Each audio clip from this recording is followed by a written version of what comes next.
Hi, my name's Fiona McPherson and I'm an editor on the Oxford English Dictionary. The OED has had a long tradition of collaboration with the public. Back when the dictionary had its origins, about 150 years ago, material sent in by the public formed the core basis of the whole dictionary. And in 1879, James Murray published a list of words which he particularly wanted help with.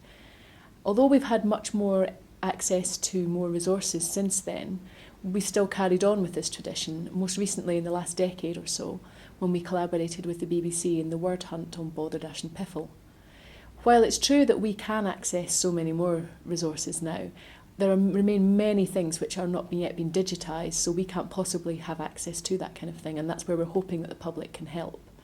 This new initiative is going to be an online one, and we're going to still appeal to the public for help with particular words.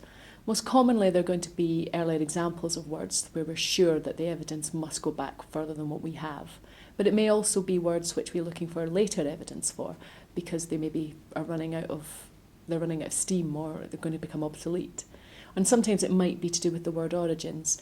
Either way, we're now going to have an online initiative where people can submit evidence for these particular words, and there'll be a much more interactive kind of vibe set up, where people will be able to submit their evidence and then editors will respond to them, and there'll be a real sense of interactive collaboration. And of course we can also use social media like Facebook and Twitter in order to help keep people abreast of exactly where we are at with each of the individual appeals.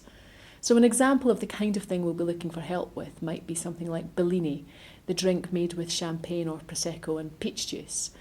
This originated back in Harry's Bar in Venice in the 1930s, and in fact I have had a drink of Bellini at Harry's Bar.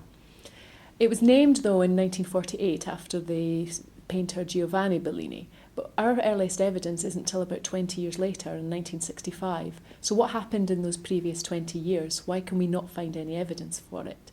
Well, we're hoping maybe that some guidebooks or travel writing notebooks, that kind of thing, might be a place where you can help. So do you have anything like this sitting at home?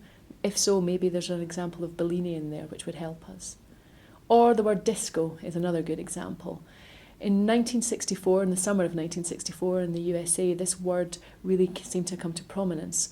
Over a few months, we have it meaning, earliest of all, a sleeveless dress, short sleeveless dress. Then we have an example of disco dancing, but it's not until another month later that we actually get disco, as in short for discotheque, the place where people go to dance. We're convinced this must be the earliest example, but we haven't managed to get any evidence to back this up. So maybe you've got some magazines, entertainment magazines from the time, nightlife in the area in which you live. If so, is there an example of disco meaning discotheque there? If so, we'd love to hear about it. So if you want to help, you can come to our website, which is at oed.com/appeals, and that's where you'll find all of the information about these words and many others that we're both looking for evidence for.